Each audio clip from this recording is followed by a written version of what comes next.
Omar Cortés Gaibur. Él es profesor y licenciado en Filosofía de la Universidad Católica de Chile, es máster en Teología, también por la Universidad de Canadá, y máster en Diálogo Interreligioso de la Universidad de Barcelona. Tiene estudios de posgrado en Axiología de la Universidad Ramón Llull y la Universidad de Chile. Fue secretario general de la FTL, actualmente es director de la Oficina Nacional de Asuntos Religiosos del Gobierno de Chile.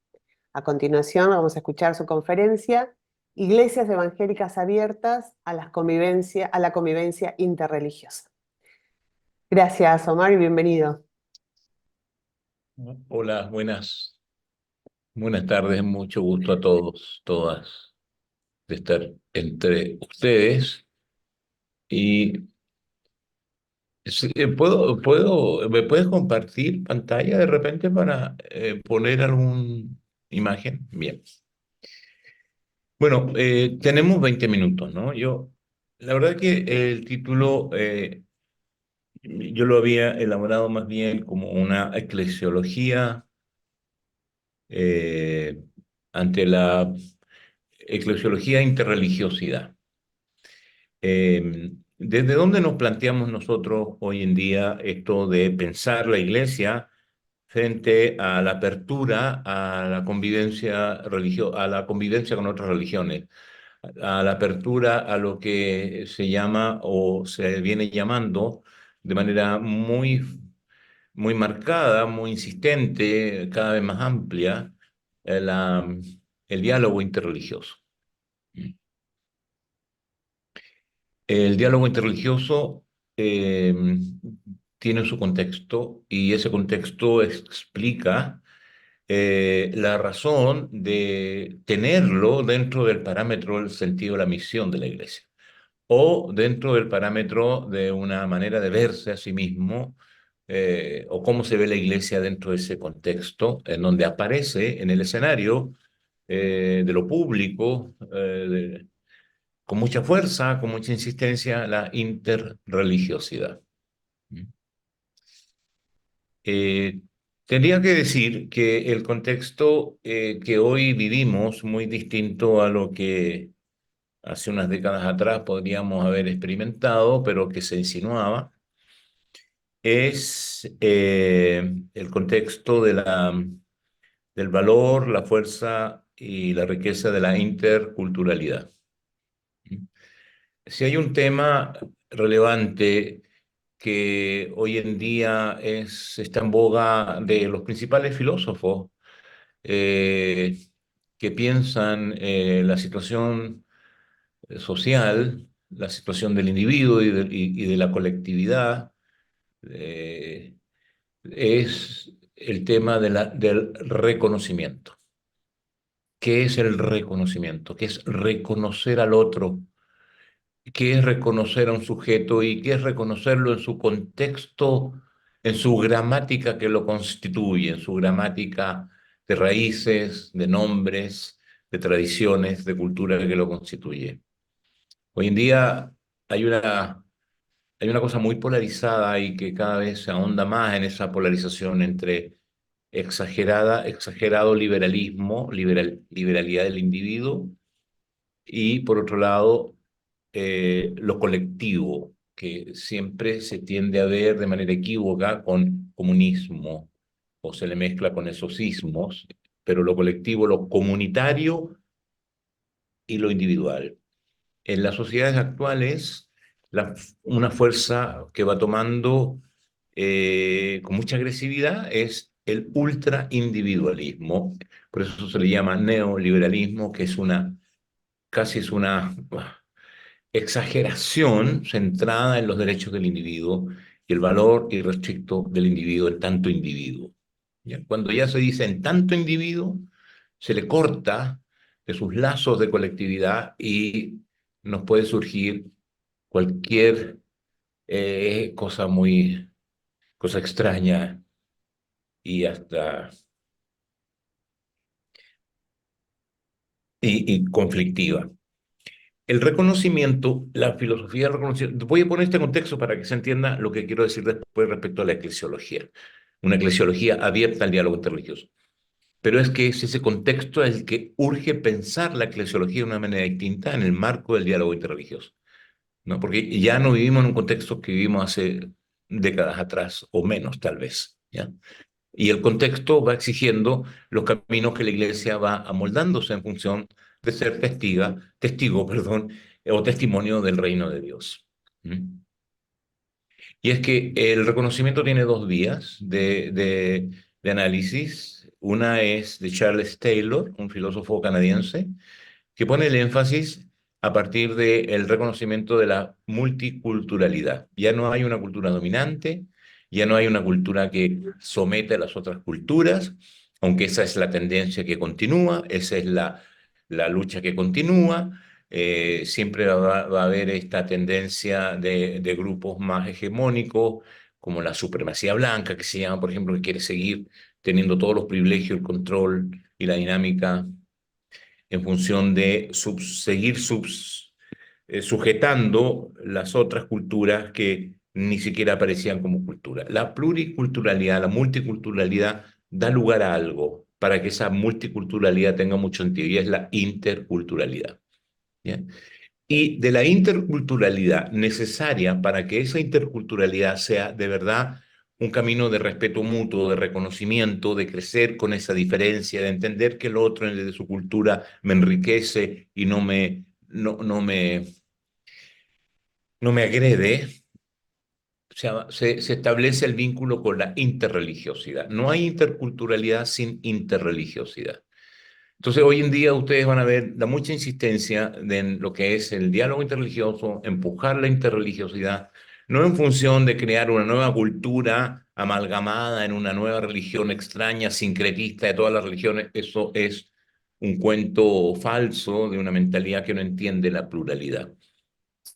Entonces, en ese marco surge esa dimensión con urgencia, para no maltratarnos, para no incrementar lo que hoy en día es uno de los grandes peligros. De hecho, vengo saliendo de un curso de la OEA sobre el terrorismo del discurso de odio, para no ingresar en ese horizonte tan nefasto, tan destructivo y que nos tiene en un escenario mundial muy conflictivo desde esa perspectiva.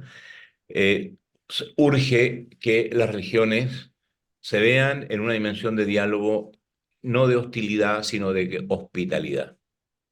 No de enemistad, sino que de amistad, ¿verdad? Y aquí cobra mucha fuerza lo que acuñó el ya fallecido Hans Kung, gran teólogo católico, respecto de que si las religiones no se ponen de acuerdo para vivir en paz, no hay futuro para la humanidad. ¿Mm?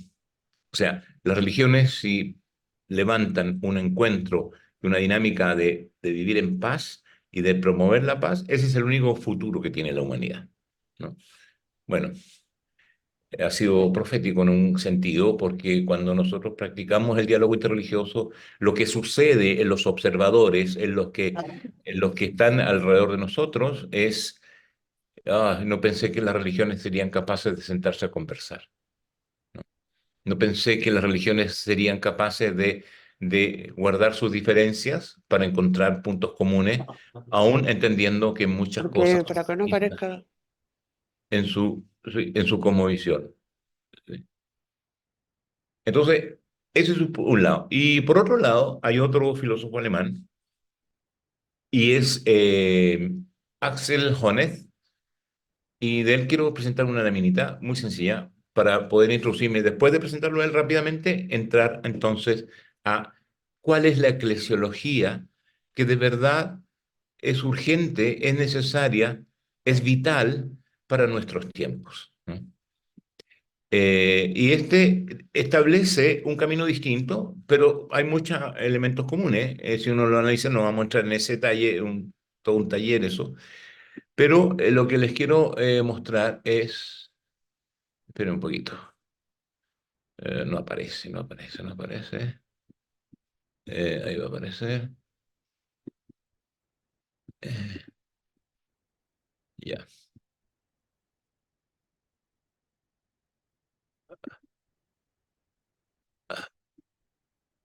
Ahí ven algo, ¿no? ¿Están viendo algo o no? Sí, sí, se ¿Sí? ve perfecto. Ya, eclesialidad y reconocimiento.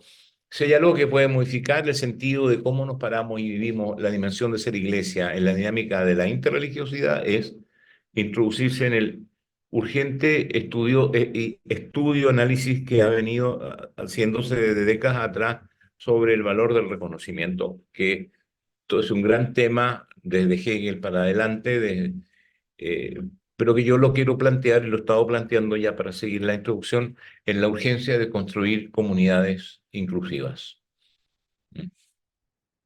Entonces, Hans Jonas, en el proceso del reconocimiento, establece tres esferas. La esfera del amor, o sea, el reconocimiento es como tu subjetividad y mi subjetividad en esa dinámica de encontrarnos, nos reconocemos legítimamente, no en una dimensión asimétrica, yo soy más que tú, o viceversa, y yo tengo la verdad que tú no tienes, sino que en una relación de mutuo reconocimiento. Para poder llegar a ese plano del mutuo reconocimiento, en el proceso del propio reconocimiento, el reconocimiento del otro, el primer esfera es el amor.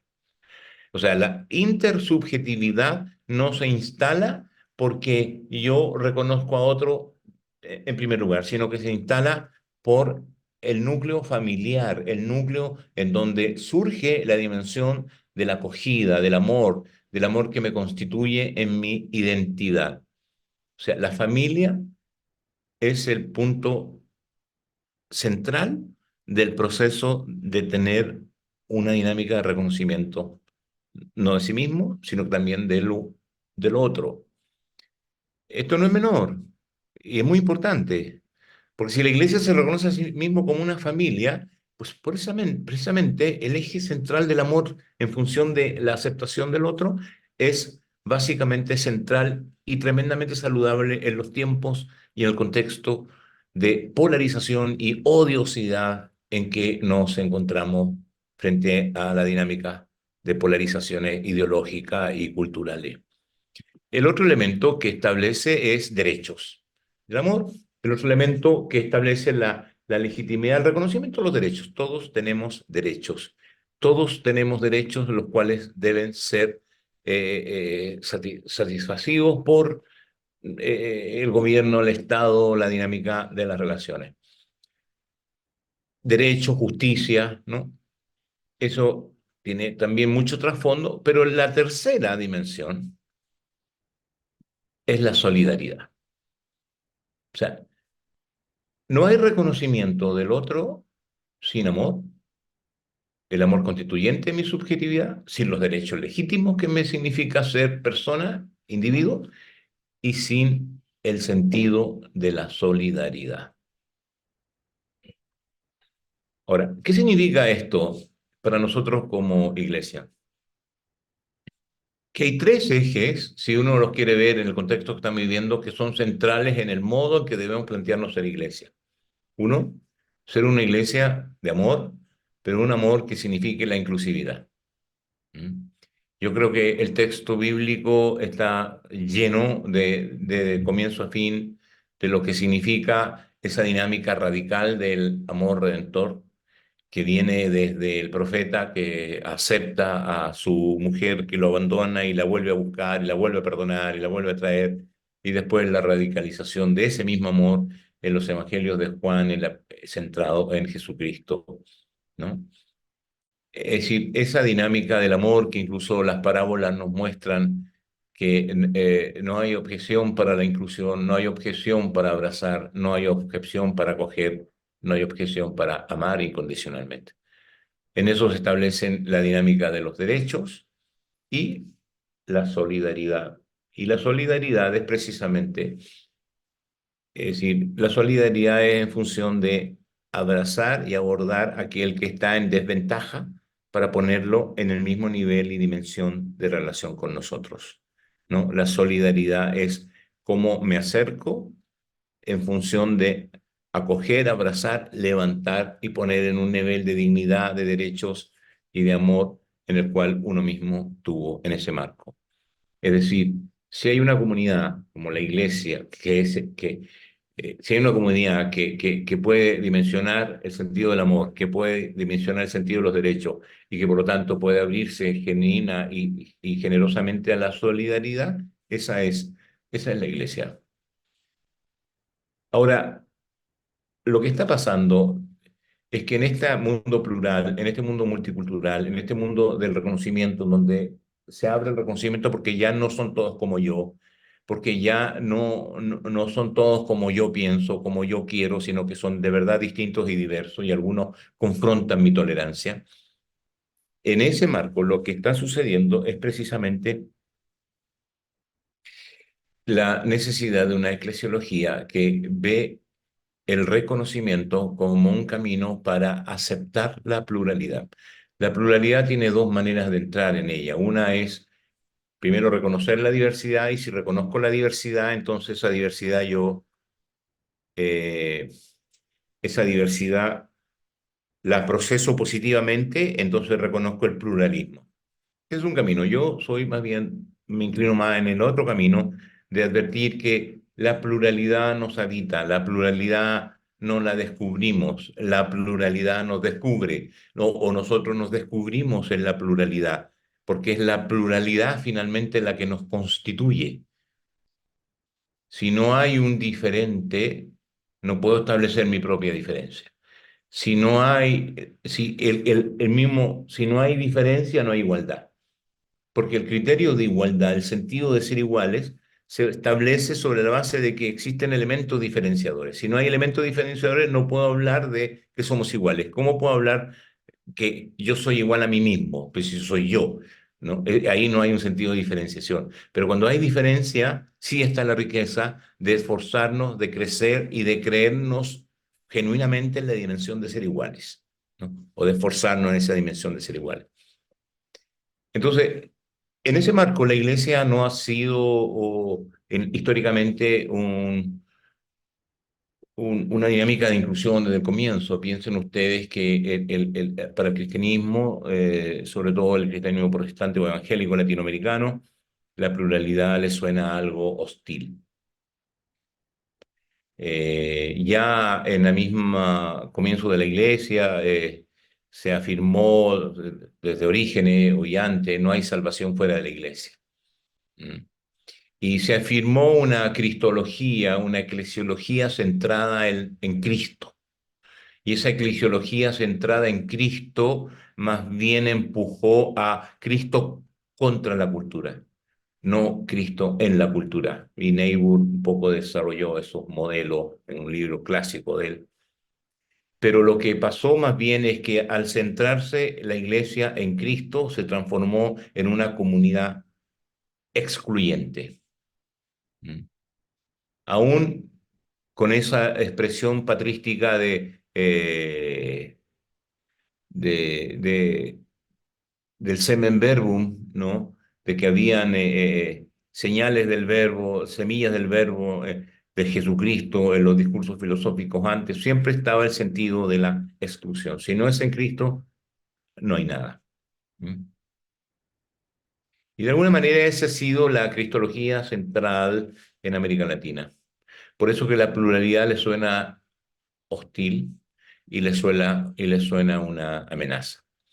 Como si aquella frase de Jesucristo, o esa, perdón, esa frase del Evangelio de Juan, yo soy el camino, la verdad y la vida, nadie viene al Padre sino por mí, fuese una sentencia de muerte para todo aquel que no conoció a Cristo, para todo aquel que nunca oyó y de los millones y millones que han muerto en función de no haber jamás escuchado a Jesucristo.